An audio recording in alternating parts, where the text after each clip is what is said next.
Hello guys, my earlier videos were general videos. They were not associated with any playlist, but this is the first video that I'm going to make and it will be playlist specific.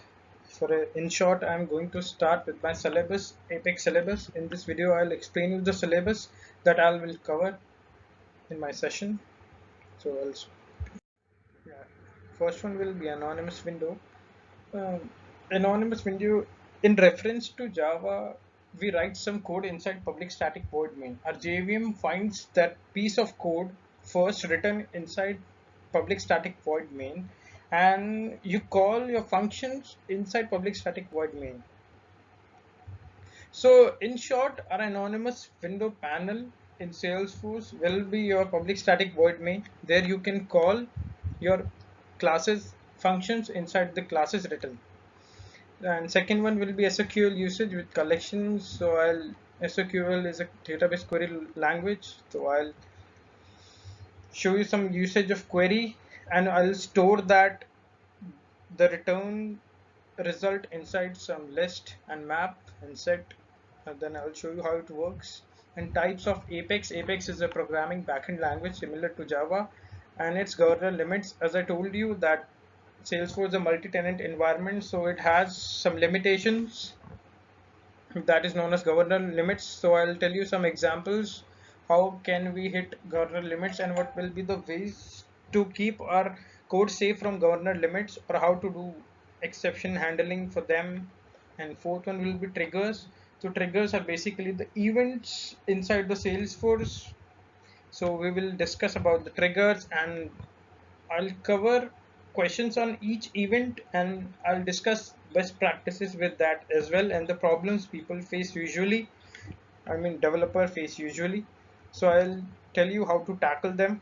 First one will be asynchronous epics, that everything cannot be run synchronously when you are in multi-tenant environment. So you have some complex logics, you have some business logics that you don't want to be execute synchronously, like instantly, instantaneously on real time. You can put it for some other time on hold so that it doesn't affect your current transaction. So for that we have some asynchronous apex also. I'll discuss questions on them. There are few types of async apex classes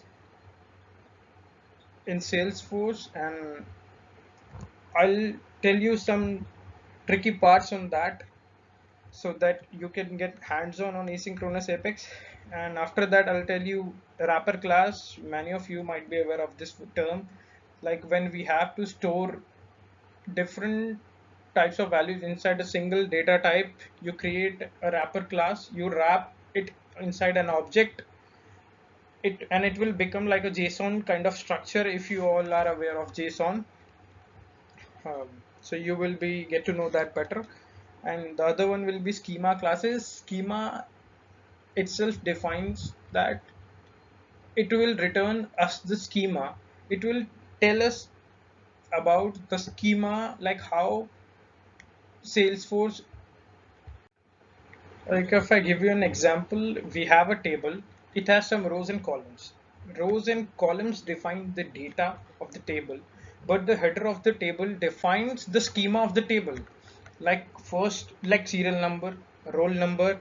These headings all are the schema. So this schema class will define you the object schema, like how Salesforce is keeping them, how Salesforce is using them in storing their records. So comparable interface, there are some interface which is like objects type of sorting. Now, like we'll discuss this in detail. Basic of HTTP methods, like when you make some callouts to external server, you need some methods like put, post, get. We'll discuss them in detail. 10th one will be callouts. Callouts are basically when you make a call out outside your organization to bring some data from outside. And web services are the rest endpoints where you actually hit from your callouts, and web services returns the response to the callouts. So we'll cover that in detail also.